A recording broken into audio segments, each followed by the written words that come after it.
ദൈവനാമത്തിന് സ്തുതിയായിരിക്കട്ടെ. എൻ്റെ പേര് ബിൻസി റിജു.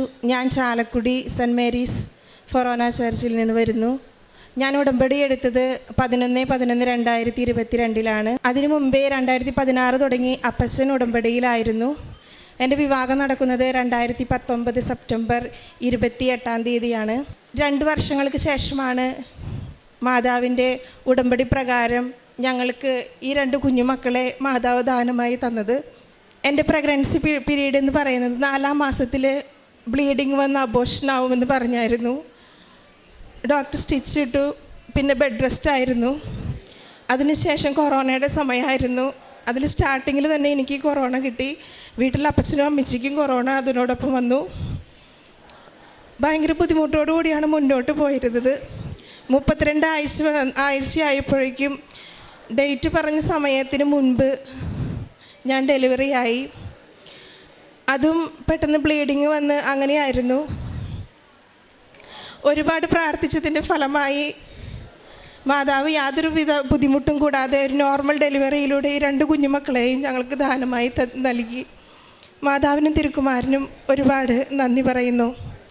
ഒപ്പം എൻ്റെ മൂത്ത കുഞ്ഞാണ് ആൺകുട്ടി റോബിൻ റിജു. അവൻ ജനിച്ച് ഇരട്ട കുട്ടികൾ.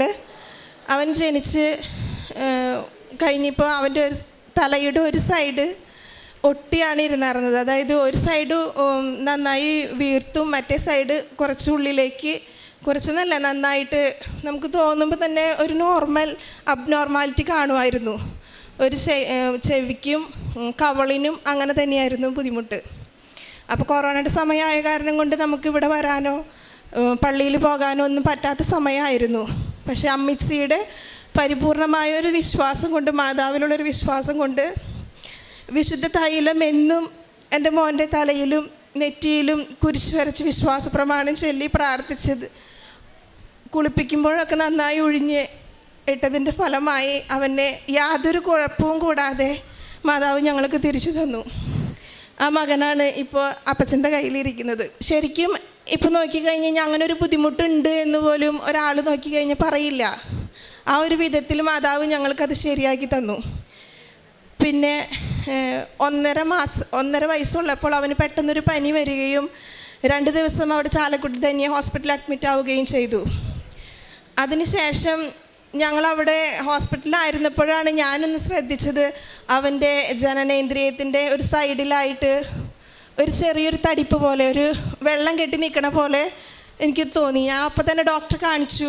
അപ്പോൾ ഡോക്ടറെ കാണിച്ചപ്പോൾ ഡോക്ടർ എന്നോട് പറഞ്ഞു അത് ഹെർണിയാണ്, അത് ഒരാഴ്ച കഴിഞ്ഞ് സർജറി ചെയ്യണം എന്ന് പറഞ്ഞു. അത് കഴിഞ്ഞ് എനിക്ക് തോന്നി വേണ്ട, കുട്ടികളുടെ ഡോക്ടർ ഒന്നും കൂടി കാണിക്കാമെന്ന് പറഞ്ഞ് ഞാൻ വീണ്ടും ഡോക്ടറെ കാണിച്ചു അന്ന് തന്നെ. അപ്പോൾ ഡോക്ടർ പറഞ്ഞു കൊച്ചിന് ഭയങ്കര പെയിനാണ്, നിങ്ങളോട് വെച്ചുകൊണ്ടിരിക്കേണ്ട, നിങ്ങൾ വേറെ എവിടേക്കും എനിക്ക് വേഗം കൊണ്ടുപോയിക്കോ എന്ന് പറഞ്ഞു. കുറച്ച് നേരങ്ങൾക്ക് ശേഷം ഇതുപോലെ തന്നെ അമ്മച്ചി അവിടെ ഓടിയെത്തി. അമ്മ വന്നപ്പോഴേക്കും കൊച്ചിൻ്റെ സ്ഥിതി ആകെ വഷളായിരുന്നു.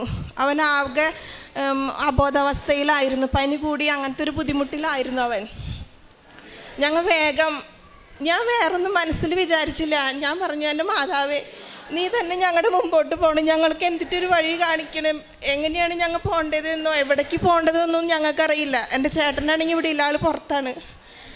ചേട്ടൻ്റെ അപ്പച്ചനും അമ്മച്ചിയും കൂടി ഉണ്ടായിരുന്നു, എൻ്റെ അപ്പച്ചനും അമ്മച്ചിയും ഉണ്ടായിരുന്നു, വീട്ടുകാരുണ്ടായിരുന്നു. അങ്ങനെ പെട്ടെന്ന് അവിടെ നിന്ന് കൊണ്ടുവന്ന് രാജഗിരിക്ക് കൊണ്ടുപോകാമെന്ന് പറഞ്ഞ് പോന്നു. അവിടെ എത്തിയപ്പോഴാണ് അറിയുന്നത് ഡോക്ടർ അവിടെ ഇല്ല, കുട്ടികളുടെ ഡോക്ടർ അവിടെ ഇല്ല. പിന്നെ നേരെ ലക്ഷോറിലേക്ക് പോന്നു. അവിടെ ചെന്ന് കാഷ്വാലിറ്റിയിൽ കാണിച്ചപ്പോൾ ഡോക്ടർ പറഞ്ഞു 1/2 മണിക്കൂറിനുള്ളിൽ കൊച്ചിനെ ഓപ്പറേഷൻ ചെയ്യണം, അവൻ്റെ സ്ഥിതി ഇച്ചിരി മോശം കണ്ടീഷനാണ് കാണണേന്ന് പറഞ്ഞു. ഈ കുട്ടിക്ക് മരുന്ന് കൊടുക്കാണ്ട് അവനെ മയക്കാനോ സ്കാൻ ചെയ്യാനോ ഒന്നിനും പറ്റില്ലായിരുന്നു. പിന്നെ എൻ്റെ അടുത്ത് പറഞ്ഞത് ഡോക്ടർ ഇവൻ്റെ ജനനേന്ദ്രിയത്തിൻ്റെ ഒരു സൈഡ് കംപ്ലീറ്റ് ഓപ്പറേഷൻ ചെയ്ത് എടുത്ത് കളയണം എന്നൊരു രീതിയിലാണ് പറഞ്ഞത്. ഞാനും അപ്പച്ചനും മാത്രമാണ് അവിടെ ഉണ്ടായിരുന്നുള്ളൂ. ഞാൻ മാതാവിനോട് പറഞ്ഞു, മാതാവേ, ഇത്രയൊക്കെ ബുദ്ധിമുട്ടുകൾ ഉണ്ടായിട്ട് ഒരു കുഴപ്പം കൂടാതെ നീ എനിക്ക് തിരിച്ചു തന്നു. എന്നിട്ട് ഈ ഒരവസ്ഥയിൽ അവന് ജീവിതത്തിൽ വേണ്ട ഒരു സംഭവമാണിത്, അതിൻ്റെ ഒരു ഭാഗം എടുത്ത് കളയായി കുഞ്ഞിലെ എന്ന് പറയുമ്പോൾ അതെനിക്ക് ഒട്ടും ഉൾക്കൊള്ളാൻ സാധിച്ചിരുന്നില്ല. ഞാൻ മാതാവിൻ്റെ തൈലം എടുത്ത് അപ്പം തന്നെ കുരിശ് വരച്ച് മാതാവിനെ ഏൽപ്പിച്ചു കൊടുത്തു. അതിനുശേഷം മാത്രമാണ് അവർക്കൊരു മരുന്ന് എൻ്റെ മോൻ്റെ ശരീരത്തിലേക്ക് കയറ്റാനോ കൊടുക്കാനോ അവർക്ക് സാധിച്ചത്. അവർ തന്നെ അങ്ങോട്ടും ഇങ്ങോട്ടും പറുതി നടക്കായിരുന്നു അത്ര നേരം.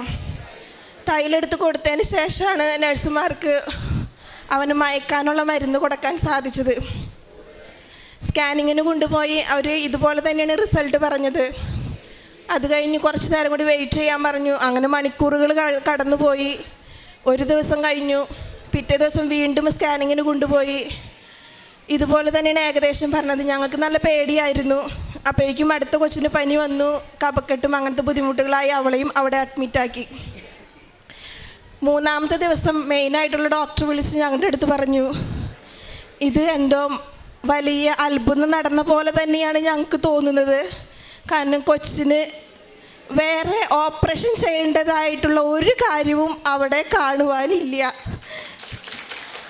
നിങ്ങൾ പ്രാർത്ഥിച്ച മാതാവ് പ്രാർത്ഥന നിങ്ങൾ പ്രാർത്ഥിച്ചത് ആരുടെ അടുത്താണോ ആ പ്രാർത്ഥന ദൈവം കേട്ടിട്ടുണ്ടെന്ന്. ഞാൻ റൂമിലേക്ക് ഈ സന്തോഷ വാർത്തയും കൊണ്ടുവരുമ്പോൾ ഞാൻ കാണുന്നത് 2 ഡോക്ടർമാരും 3-5 നഴ്സുമാരും അവിടെ നിൽക്കുന്നതാണ്. വന്ന് ഞാൻ വിശേഷം പറഞ്ഞു കഴിഞ്ഞപ്പോൾ അവരെന്നോട് പറയായിരുന്നു, ഞങ്ങൾ തന്നെ ഭയപ്പെട്ടു പോയിരുന്നു ഈ കൊച്ചിൻ്റെ ഒരു കാര്യത്തിൽ. 1.5 വയസ്സ്, നിങ്ങൾക്ക് എല്ലാവർക്കും അറിയാലോ 1.5 വയസ്സുള്ള കൊച്ച് എങ്ങനെയായിരിക്കും നടക്കുക, ഓടി ഒരു സ്ഥലത്ത് തുടങ്ങി ഒതുങ്ങിയിരിക്കില്ല, മുട്ടി തിളഞ്ഞ് നടക്കുന്ന സമയം. ഇതൊക്കെ ഈ കുട്ടീനെ ഓപ്പറേഷൻ ചെയ്ത് കഴിഞ്ഞാൽ എങ്ങനെയായിരിക്കും അടങ്ങി ഒതുങ്ങിയിരിക്കുക ഒന്നും അറിയില്ല, എന്തോരം സക്സസ് ആവുന്നൊന്നും അറിയില്ല. അവർ തന്നെ ഭയപ്പെട്ടു പോയിരുന്നു എന്നാണ് പറഞ്ഞത്. ഈ ഒരു സാക്ഷ്യം ഞാൻ പറഞ്ഞു വേറൊന്നുമല്ല ഉണ്ടായത്. ഇതിൻ്റെ ഇടയിലുണ്ടായിരുന്നത് ഞാൻ മാതാവിൻ്റെ വിശുദ്ധ തൈലം ഉപയോഗിച്ച് അവന് കുരിശ് വരച്ച് മാതാവിന് സമർപ്പിച്ച് ഏൽപ്പിച്ചു കൊടുത്തു. എനിക്ക് നല്ല വിശ്വാസമുണ്ട് എൻ്റെ മക്കളെ മാതാവ് ഈശോയിലൂടെ എനിക്ക് തന്നതാണ് എന്നുള്ളത്. അപ്പം ആ മാതാവ് തന്നെ വഴി നടത്തും എന്നുള്ള പരിപൂർണമായ വിശ്വാസവും എനിക്കുണ്ടായിരുന്നു. അതുവഴിയായി മാതാവ് നൽകിയ അനുഗ്രഹം വഴിയായിട്ടും അവിടെ നിന്ന് 2-3 സിസ്റ്റേഴ്സ്, അതായത് നഴ്സുമാർ ഇവിടെ വരാനും മാതാവിൻ്റെ ഉടമ്പടി എടുക്കുവാനും അവർക്ക് സാധിച്ചു എന്ന് എന്നെ പിന്നീട് വിളിച്ച് പറയുകയുണ്ടായി. പിന്നെ ഞാൻ ഈ സാക്ഷ്യം പറയാനായിട്ട് ഇവിടെ ഒരു പ്രാവശ്യം വന്നതായിരുന്നു. അപ്പോൾ അച്ഛൻ എന്നോട് പറഞ്ഞു, ഇപ്പോൾ സാക്ഷ്യം പറയണ്ട. അപ്പോൾ ഞാൻ പറഞ്ഞായിരുന്നു മോനിങ്ങനെ സംസാരിക്കാനായിട്ട് ഒരു ഇച്ചിരി ബുദ്ധിമുട്ടുണ്ട് എന്ന്. അപ്പോൾ പറഞ്ഞു അവൻ വർത്താനം നന്നായിട്ട് പറയും, അപ്പോൾ നിങ്ങൾ വന്ന് മാതാവിൻ്റെ അടുത്ത് സാക്ഷ്യം പറഞ്ഞാൽ മതി എന്ന് പറഞ്ഞു. 2-3 പ്രാവശ്യം വീണ്ടും ഞങ്ങൾ വന്ന് ഞങ്ങൾക്ക് സാധിച്ചില്ല. ഇപ്പോൾ അവൻ നന്നായിട്ട് വർത്താനം പറയുന്നുണ്ട്. വേറെ ഇതുപോലെ തന്നെ ഞങ്ങൾ മാതാവിൻ്റെ ഉപ്പും തേനും വിശുദ്ധ തൈലവും ഉപയോഗിച്ച് ആണ് അവന് ഭക്ഷണവും കാര്യങ്ങളൊക്കെ ചെയ്ത് കൊടുത്തുകൊണ്ടിരുന്നായിരുന്നത്. അങ്ങനെയാണ് അവൻ സംസാരിക്കാനായിട്ട് തുടങ്ങിയത്. അത് വീട്ടിലെല്ലാവർക്കും അറിയാം. സംസാരിക്കാനായിട്ട് നല്ല ബുദ്ധിമുട്ടുണ്ടായിരുന്നു. കാരണം ഒരു സൗണ്ട് മാത്രമാണ് അവന് പുറത്തേക്ക് വരണുണ്ടായിരുന്നുള്ളൂ, വേറെ അക്ഷരങ്ങളൊന്നും പറയുന്നുണ്ടായിരുന്നില്ല. നേരെ ഓപ്പോസിറ്റായിരുന്നു മോള്. അവൾ നന്നായിട്ട് വർത്താനം പറയുമായിരുന്നു. ഇപ്പോൾ അവളെക്കാളും നന്നായിട്ട് വർത്താനം പറയുന്നത് മോനാണ്.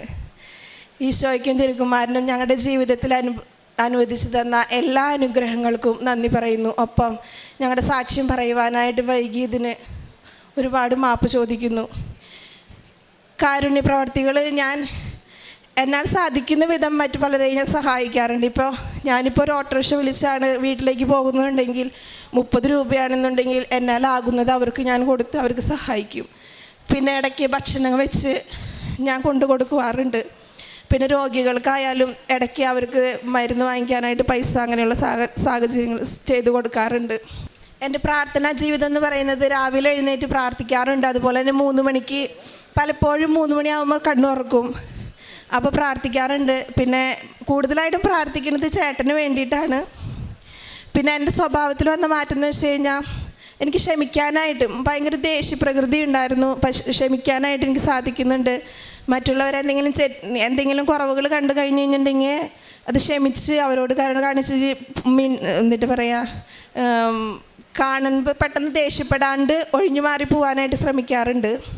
പിന്നെ കുമ്പസാരിക്കാനും വിശുദ്ധ കുർബാനയിൽ പങ്കെടുക്കുവാനും സാധിക്കുന്ന അവസരങ്ങൾ പൂർണ്ണമായും പ്രയോജനപ്പെടുത്താറുണ്ട്. ഈശോയും തിരുക്കുമാരനും നൽകിയ എല്ലാ അനുഗ്രഹങ്ങൾക്കും കോടാനുകോടി നന്ദി പറയുന്നു. സങ്കീർത്തനങ്ങൾ 17:8 കണ്ണിൻ്റെ കൃഷ്ണമണി പോലെ എന്നെ കാത്തുകൊള്ളണമേ, അങ്ങയുടെ ചിറകിൻ്റെ നിഴലിൽ എന്നെ മറച്ചു കൊള്ളണമേ. തൻ്റെ 2 മക്കളും തനിക്ക് ലഭിച്ചതും പിന്നീട് ആ മക്കൾക്ക് എങ്ങനെയായിരുന്നു മുമ്പോട്ടുള്ള ഓരോ ദിവസങ്ങൾ, പ്രത്യേകിച്ചും മകൻ്റെ രോഗസൗഖ്യം, മകനൊരു ഓപ്പറേഷനൊക്കെ പറഞ്ഞിരുന്നു.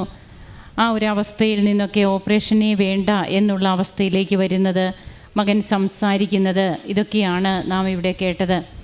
അങ്ങനെ നാം കേട്ട തിരുവചനം പോലെ സങ്കീർത്തകൻ പറയുന്നു, കണ്ണിൻ്റെ കൃഷ്ണമണി പോലെ എന്നെ കാത്തുകൊള്ളണമേ, അങ്ങയുടെ ചിറകിൻ്റെ കീഴിൽ എന്നെ സംരക്ഷിക്കണമേ എന്ന് ഉടമ്പടിയെടുത്ത്, ഉടമ്പടി ജീവിതത്തിൽ താനും ഉടമ്പടിയെടുത്തു. തൻ്റെ മാതാപിതാക്കൾ ഉടമ്പടിയിലൂടെ ഉടമ്പടി ജീവിതം നയിക്കുന്നു. അങ്ങനെ പരിശുദ്ധ അമ്മയുടെ തിരുനടയിൽ വന്ന് തങ്ങൾക്ക് ലഭിച്ച കൃപകൾക്ക് ഓരോ മക്കളും നന്ദി അർപ്പിക്കുകയാണ്. ഇനിയും നാം ഒരു കാര്യം ശ്രദ്ധിക്കേണ്ടത്, നന്ദി പറയുവാൻ മടിക്കരുത്, വൈകരുത്. അതെത്ര പെട്ടെന്ന് നമുക്ക് ചെയ്യാൻ പറ്റുമോ അത്ര പെട്ടെന്ന് നാം ദൈവത്തിന് കൊടുക്കാനുള്ളത് ദൈവത്തിന് കൊടുക്കുക. ദൈവത്തിനുള്ളത് ദൈവത്തിനും സീസറിനുള്ളത് സീസറിനും എന്നാണ് തിരുവചനം അരുളി ചെയ്യുക. അപ്പോൾ നമ്മുടെ ഓരോരോ കാരണങ്ങൾ പറഞ്ഞ് കൃതജ്ഞത പറയുവാനായിട്ട് താമസം വരരുത്. ഈ കുടുംബത്തെ സമർപ്പിച്ച് ഇവർക്ക് കിട്ടിയ എല്ലാ കൃപകൾക്കും, അതുപോലെ തന്നെ കൃപാസന പത്രം അത് വെച്ചുകൊണ്ടിരിക്കാനുള്ളതല്ല. അത് ഈ മകൾ ഇവിടെ ഏറ്റു പറഞ്ഞു. അതൊരിക്കലും അത് ചെയ്യരുത്. അത് കിട്ടുന്ന അതേ സ്പീഡിൽ തന്നെയാണ് നാം അത് കൊടുക്കേണ്ടത്. അത് കൊടുക്കുമ്പോൾ നമുക്ക് ദൈവത്തെ എത്രമാത്രം പകരാനൊരു ഉത്സാഹമുണ്ട്. പരിശുദ്ധ അമ്മ അടങ്ങി ഒതുങ്ങിയിരുന്ന വ്യക്തിയല്ല. അമ്മ ഗർഭിണിയാണെന്നറിഞ്ഞിട്ടും തൻ്റെ ഇളയമ്മയെ കാണുവാനായിട്ടും ശുശ്രൂഷിക്കുവാനായിട്ടും മലം പ്രദേശത്തേക്ക് തിടുക്കത്തിലാണ് യാത്ര ചെയ്യുക. അപ്പോൾ അമ്മയുടെ പുത്രൻ്റെ തിരുവചനങ്ങൾ അടങ്ങിയ പത്രം, ആ പത്രം കൊടുക്കുന്നതിന് നമ്മുടെ എല്ലാ പണികളും കഴിഞ്ഞിട്ടല്ല നാം സമയമെടുക്കേണ്ടത്. ബഹുമാനപ്പെട്ട VP ജോസഫ് അച്ഛൻ അത് കൂടെ പറയാറുള്ളതാണ്. അതുകൊണ്ട് തന്നെ കൃപാസന പത്രം അത് നാം വാങ്ങിച്ചിട്ട് അത് നമ്മുടെ കയ്യിൽ വെച്ചുകൊണ്ടിരിക്കാതെ എത്രയും പെട്ടെന്ന് അത് കൊടുക്കുകയും ഈശോയെ പങ്കുവെക്കുകയും ചെയ്യുന്നവരാണ് നാം ആകേണ്ടത്. ഈ ഒരു തിടുക്കം അമ്മയ്ക്ക് ഒത്തിരി ഇഷ്ടമാണ്. ഈ ഒരു തിടുക്കത്തിലൂടെ നാം ഈശോയെ പകരുന്നവരാകുമ്പോൾ നമ്മുടെ കാര്യത്തിൽ അമ്മയും തിടുക്കം കാട്ടും. നമുക്ക് കരങ്ങളടിച്ച് ദൈവത്തെ മഹത്വപ്പെടുത്താം. അത്യപൂർവ ദൈവാനുഭവങ്ങൾ ഇനി നിങ്ങൾക്കും സ്വന്തം. ഈ യൂട്യൂബ് ചാനൽ ഇതുവരെ സബ്സ്ക്രൈബ് ചെയ്തിട്ടില്ലെങ്കിൽ ഇപ്പോൾ തന്നെ സബ്സ്ക്രൈബ് ചെയ്യുക. ഈ വീഡിയോ ഇപ്പോൾ തന്നെ നിങ്ങളുടെ സുഹൃത്തുക്കൾക്ക് ഷെയർ ചെയ്തുകൊണ്ട് കർത്താവിൻ്റെ പ്രേക്ഷിതരാകുക.